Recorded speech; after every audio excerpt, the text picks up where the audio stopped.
কি বলছে? একটা বন্দুকের গুলি দেওয়ালের মধ্যে 0.03 মিটার ভেদ করার পর অর্ধেক বেগ হারায়, গুলিটা দেয়ালের মধ্যে আর কত দূর ভেদ করে যাবে? ঠিক আছে, কেমনে সলভ করা যেতে পারে? ধরো এই হচ্ছে একটা দেয়াল, মাথায় রাখতে হবে একটা নির্দিষ্ট দেয়ালের মধ্যে যখন গুলি প্রবেশ করে, ধরো একটা দেয়ালের মধ্যে গুলি প্রবেশ করছে, দেয়াল কি করবে? সেই গুলিকে বাধা দিবে না। ধরো একটা গুলি এভাবে দেয়ালের মধ্যে গেল, এভাবে যাওয়ার সময় দেখা যাবে আস্তে আস্তে আস্তে আস্তে আস্তে সে থেমে যাচ্ছে। কেন থেমে যাচ্ছে? কারণ দেয়াল বিপরীত দিকে বল প্রয়োগ করে সেই গুলিটাকে বাধা প্রয়োগ করতেছে, বাধা দিতেছে। তার মানে দেয়ালের মধ্যে দিয়ে যখন গুলি গতিশীল হয় তখন দেয়ালের এই বাধার জন্য গুলির একটা মন্দন হয়, কারণ দেয়াল গুলির উপর বল প্রয়োগ করে। তাহলে গুলির উপর যদি একটা বল কাজ করে, আমরা জানি F = ma, এখান থেকে গুলির একটা মন্দন আসবে না, বাধাদানকারী বল যেহেতু। তার মানে দেয়ালের মধ্যে দিয়ে যাওয়ার সময় গুলি একটা মন্দন ফেস করে, এবং মাথায় রাখা লাগবে এই পুরা দেয়াল জুড়ে গুলির মন্দন সেম হবে। এই টাইপের ম্যাথ যখনই আসবে এই পুরা দেয়াল জুড়ে গুলির মন্দন কি হবে? সেম হবে।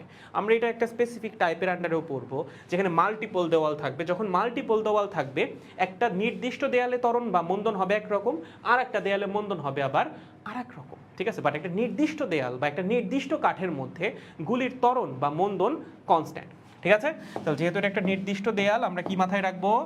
এই দেয়ালে ত্বরণ কনস্ট্যান্ট, এই দেয়ালে গুলির ত্বরণ, বা তুমি চাইলে মন্দনও লিখতে পারো, এখানে মন্দনই হবে, গুলির মন্দন কনস্ট্যান্ট। এমন না যে শুরুতে মন্দন একরকম, এখানে আর এক রকম, এখানে আর এক রকম, ওরকম হইলে অন্যভাবে ডিল করা লাগবে। আমরা তো যে ফর্মিউলাগুলো শিখছি সেগুলো সব সমতরণের বা সমমন্দনের ফর্মিউলা। সো যদি ত্বরণটা ভ্যারিয়েবল হয়ে যায় তখন কিন্তু এইসব ফর্মিউলা দিয়ে ম্যাথ সলভ হবে না। ঠিক আছে, ওকে। তাহলে দেখো আমাদের গুলি হচ্ছে প্রথমে ধরো ইউ বেগে এসে প্রবেশ করছে। কত বেগে প্রবেশ করছে? ইউ বেগে। ইউ বেগ নিয়ে হচ্ছে গুলিটা প্রবেশ করছে, এবং বলছে 0.03 মিটার প্রবেশ করার পর, লেখো প্রথমে বা ইনিশিয়ালি, আদিবেগ হচ্ছে ইউ, গুলিটা প্রবেশ করছে কতটুকু? 0.03 মিটার। প্রবেশ করার পর গুলির বেগটা অর্ধেক হয়ে গেছে। দেখো অর্ধেক বেগ হারাই গেছে, তার মানে কি অবশিষ্ট আছে কতটুকু? বাকি অর্ধেক। একটা গুলির বেগ হচ্ছে 200 মিটার পার সেকেন্ড, যদি অর্ধেক সে হারাই ফেলে, 100 মিটার পার সেকেন্ড হারাই ফেলে, অবশিষ্ট থাকবে কতটুকু? বাকি 100 মিটার পার সেকেন্ড। তার মানে 0.03 মিটার প্রবেশ করার পর গুলির শেষ বেগ কত? u/2, অর্ধেক হয়ে গেছে। এখান থেকে আমরা দেখব এই দেয়ালের মধ্যে গুলির ত্বরণ হয় কতটুকু বা মন্দন হয় কতটুকু। কিভাবে বের করবা?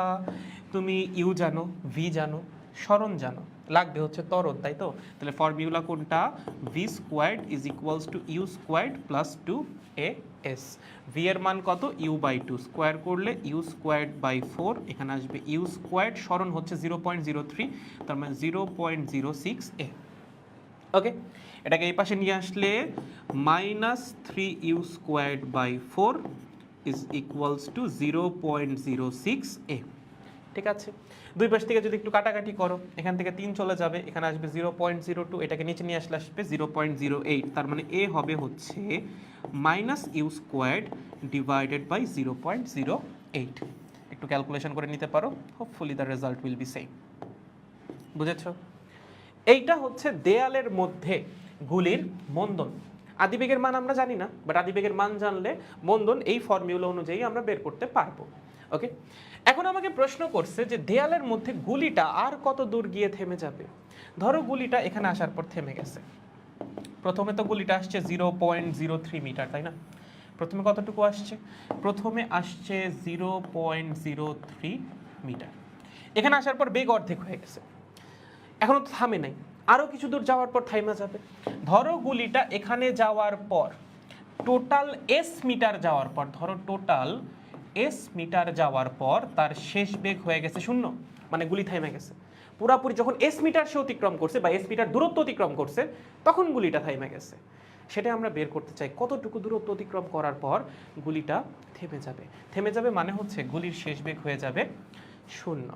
এখন এই যে গুলিটা গেল, যাওয়ার সময় সে কোন ত্বরণটা ফেস করছে? এই যে মাত্র যেটা বের করছে সেই ত্বরণটাই কিন্তু গুলিটা ফেস করছে। তাহলে আসো দ্বিতীয় ক্ষেত্রে, লেখো দ্বিতীয় ক্ষেত্রে। ওকে, আদিবেগ কত? আদিবেগ তো সেইমই, গুলি তো ইউ আদিবেগ নিয়ে প্রবেশ করছে, তার মানে আদিবেগ ইউ। ঠিক আছে, শেষ বেগ কত হওয়া লাগবে, গুলিটা ফাইনালি থেমে যাবে, তার মানে শেষ বেগ হবে 0। আচ্ছা ত্বরণ কতটুকু গুলির, এই যে এই ত্বরণটা গুলি ফেস করবে সেটা হচ্ছে -u² ডিভাইডেড বাই 0.08। আমার দেখা লাগবে এই আদিবেগ নিয়ে প্রবেশ করার পর শেষ বেগ 0 হওয়ার আগ পর্যন্ত গুলি কতটুকু দূরত্ব অতিক্রম করছে, মানে গুলির সরণ কতটুকু, এটা আমরা বের করব। কেমনে বের করব, খুবই সহজ। তুমি আদিবেগ জানো, শেষ বেগ জানো, ত্বরণ জানো, কি লাগবে, সরণ। তাহলে v² আরেকবার is equals two u² plus 2as। Okay, V কত, ভি হচ্ছে 0 আদিবেগ তো ইউ প্লাস 2 ইন্টু এ কত -u² divided by 0.08 multiplied by s. ঠিক আছে, তাহলে খেয়াল করে দেখেন কি আসে, এখানে আসবে 0u² -u² divided by 0.04 multiplied by s. এটাকে এই পাশে নিয়ে আসো, তাহলে এস এর মান আসবে হচ্ছে 0.04 মিটার। দুই পাশ থেকে u² কাটাকাটি চলে যাবে। তার মানে দেয়ালে প্রবেশ করার পর থেকে গুলিটা থামার আগ পর্যন্ত কতটুকু যাবে, 0.04 মিটার। কি বললাম, দেয়ালে প্রবেশ করার পর থেকে থামার আগ পর্যন্ত গুলিটা কতটুকু যাবে, 0.04 মিটার। তাহলে ভাইয়া এইটাই আমার অ্যান্সার, তুমি তো লিখে দিয়ে আসছো স্যার কেটে দিছে, বা স্যার তোমাকে 3-এর মধ্যে 2 দিছে, কেন, কারণ এটা তোমাকে বের করতে বলে নাই, তোমাকে বের করতে বলছে গুলিটা দেয়ালের মধ্যে কত দূর, আর কত দূর দেয়ালের মধ্যে, এটা হবে আর কত দূর ভেদ করবে। ঠিক আছে, আর কত দূর ভেদ করবে মানে কি, মানে গুলি তো অলরেডি 0.03 মিটার গেছে, যাওয়ার পর বেগ অর্ধেক হয়েছে, আর কতটুকু যাবে, মানে এই যে এই ডিস্টেন্সটা তোমার বের করতে হবে। এইটা কত, 0.03 মিটার তো সে আগেই গেছে, আর এক্সট্রা কতটুকু যাবে থেমে যাওয়ার আগে, এটা কেমনে বের করবা। দেখো, প্রথমে গেছে 0.03 মিটার, সেখানে বেগ অর্ধেক হয়েছে, দেন আমরা বের করলাম যাত্রার শুরু থেকে বা দেয়ালে প্রবেশ করার শুরু থেকে থেমে যাওয়ার আগ পর্যন্ত গুলি কতটুকু যাবে, দেখলাম 0.04 মিটার যাবে, তার মানে দেওয়ালে প্রবেশ করার পর থেকে 0.04 মিটার গিয়ে গুলিটা থেমে যাবে। ওকে, তাইলে বেগ অর্ধেক হওয়ার পর আর কতটুকু যাবে, এতটুকু হচ্ছে 0.03, টোটালটা হচ্ছে 0.04, তার মানে এক্সট্রা কতটুকু যাবে, 0.01 মিটার। তার মানে অ্যান্সার হবে হচ্ছে 0.01 মিটার। বুঝেছো, তাহলে ভাই এটা কি বের করলাম, এটা হচ্ছে টোটালটা, মানে গুলি দেয়ালের মধ্যে প্রবেশ করার পর থেকে, মানে শুরু থেকে শেষ পর্যন্ত কতটুকু যাবে, শুরু থেকে শেষ পর্যন্ত যাবে 0.04 মিটার, অর্ধেক বেগ হয়েছে 0.03 মিটার গিয়ে, তারপর এক্সট্রা কতটুকু গেছে 0.01 metre. So this will be your answer. এটা কি সহজে বের করার কোনো ওয়ে নাই, আছে, এটা যে সহজে বের করছো, ধরো এই ম্যাথ এমসিকিউতে আসলো, তুমি কি এত কিছু করবা, অবশ্যই না। কেমনে করবা, তখন বের করার উপায় হচ্ছে s is equals to x divided by n squared minus 1, s এর মান হচ্ছে 0.01, n এর মান হচ্ছে হাফ, তার উপর স্কোয়ার্ড মাইনাস 1। উল্টা লিখলাম মনে হয়, না ঠিক আছে, হাফ না, এখানে হবে 2, কত, আরে ভাই কি লিখলাম এটা আমি, দুঃখিত, ফর্মুলা এটাই, x divided by n squared minus 1। x হচ্ছে প্রথমে কতটুকু প্রবেশ করছে, সেটা হচ্ছে 0.03, n হচ্ছে বেগ, অবশিষ্ট বেগ, তার ইনভার্স 1 ডিভাইডেড বাই অবশিষ্ট বেগের অংশ, বেগ অর্ধেক হারাই গেছে, অর্ধেক অবশিষ্ট আছে, 1/2 মানে হচ্ছে 2, তাহলে 2 কে স্কোয়ার করলে 4 মাইনাস 1, অ্যান্সার আসবে 0.01। শেষ, এটা হচ্ছে শর্টকাট। ঠিক আছে, এটা কি, এটা হচ্ছে শর্টকাট। ভাইয়া শর্টকাটটা একটু বুঝার না, আজকে না, যে আমরা দেয়ালের ম্যাথগুলা করব, দেয়াল এবং গুলি, আজকে তো আমি জাস্ট মানে এই ফর্মুলাগুলো কিভাবে অ্যাপ্লাই করা লাগে সেগুলো শেখাচ্ছি।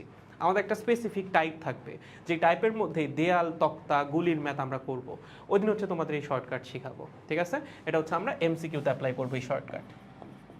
ঠিক আছে, দেখবো নি আমরা, সমস্যা নেই, এত বড় ম্যাথ করা লাগবে না এমসিকিউতে আসলে, যদি রিটেনে আসে তখন করতে হবে। এগুলো কিন্তু রিটেনের জন্য ইম্পর্টেন্ট, হ্যাঁ, এইচএসসি রিটেনের জন্য ভেরি ভেরি ইম্পর্টেন্ট, আসতে পারে, স্টেপ বাই স্টেপ ফলো করে করতে হবে। আর এমসিকিউতে আসলে ওই যে শর্টকাট।